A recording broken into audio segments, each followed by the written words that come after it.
Warning, this review will contain spoilers, and if you haven't seen the episode in the last 4 days and decide to go past this point, it's your own fault, so don't get mad at me. Yay! Twilight babysitting a temperamental alicorn princess? It could be interesting or a complete dumpster fire. Regardless of that, ladies and gentlemen, welcome to Pones N Stuff.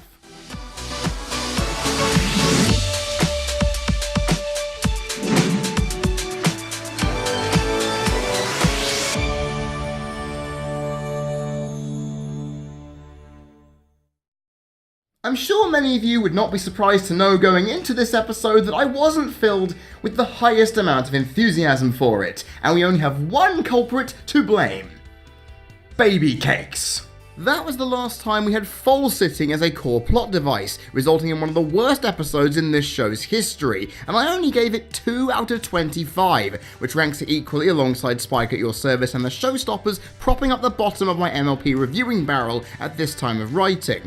Then again, unlike Pound and Pumpkin Cake, we've at least had an experience of Flurry Heart's unpredictable magic in the crystalling last season, so as a result, it already puts me at ease knowing we're not going to see a repeat of Pinkie Pie and the Cake's, shenanigans that made its Season 2 brethren a massive chore to sit through. This is important for 2 reasons. Firstly, Twilight is more likeable as a caregiver given her adorable overexcitement and natural attentiveness, while Flurry Heart, secondly, is a fully fledged, developed character, not just a stereotypical blob of crying magical pony meat designed on purpose to be an irritant just to instigate a conflict for the episode at hand. As a result, this episode is made a much more tolerable watching experience. Tolerable, however, is not unanimously positive, as the story themes regarding parental responsibility and putting too much on one's plate were told before in both Baby Cakes and Just for Sidekicks, which meant sadly that the message and the plot felt predictable and lifeless at times.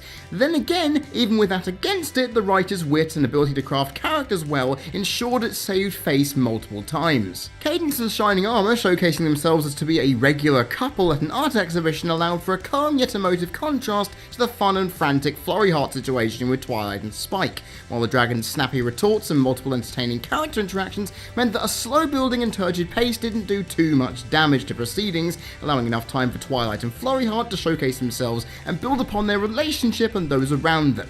The new addition, former guard Spearhead, wasn't shoehorned into the typical artist stereotypes in his dialogue, meaning his scenes didn't feel like nails on a chalkboard like many characters of his ilk that have been in the past. And with this episode's major conflict forming early, it allowed 2 storylines to coexist alongside and complement each other to the benefit of the narrative's flow and structure. When you combine that with a varied soundtrack and a great bounty of strong vocal performances throughout, you could see why things surprisingly were going well for an episode that I thought was doomed to fail. While that could be said, just because this episode manages to do what an episode that aired 5 years ago couldn't, does not mean it gets away with a free pass. Because seriously, I've already highlighted some issues in this review already, and sadly there are some more to come.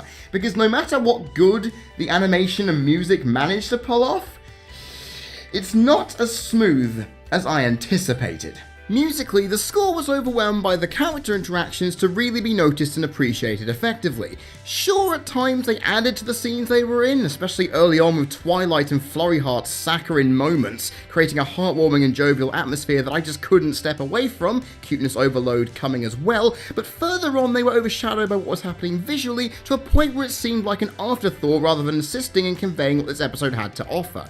As for the animation, while there were some amazing facial expressions, great transitions and cuts, as well as some smoothness in some more complex scenes, one major continuity and framing error during the toy shop display crash scene meant that my perception of the good things the visual offerings had done to that point were forever dented, meaning that I couldn't really see past all of it.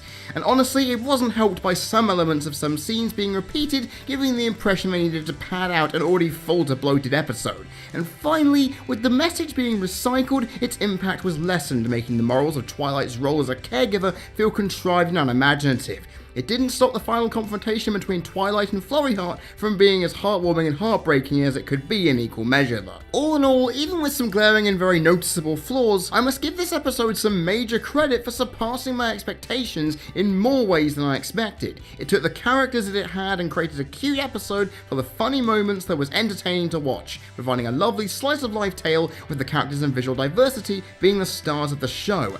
However, thanks to a lack of finesse throughout, reusing familiar themes, messages and plot points while failing to take it out of first gear meant that for almost every positive I can throw at it, a strong negative comes to spoil the party. Regardless, this episode did a lot more than I ever could have hoped for, and that doesn't, however though, excuse the laziness that cost it a higher score than what I'm prepared to give it. It did just enough to go over average on its merits, but not by much. Overall, A Flurry of Emotions scored a total of 15 out of 25, which is a C+. If there's one positive I can take away from this episode, is that the MLP writers managed to make a baby-themed episode that didn't downright suck, which is a brilliant thing. However, I'm worried going into the future that infants and baby characters like Flurry Heart are going to be continued to be pushed into stereotypical tropes regarding infant characters. Thankfully, Flurry Heart is a character who is adorable and adaptable enough to where this should be avoided. I am hoping for the sake of this character's future. However though, next week we have a Pinky and Maud episode, and considering how I didn't like last season's one that much, I'm hoping for a major improvement because we wouldn't want it to derail the steady and pretty good start that season 7 has procured itself, would we? And on that note, I am left with bated breath. Ladies and gentlemen, I have been Freddie Thomas, you've been people watching. This has been the second episode of Pones N Stuff for the CC Network, and I will see you all next time. But before I go, Hasbro, please make something out of Alien Alicorns versus Space Pirates, because if you don't, you're going to be losing a lot of money.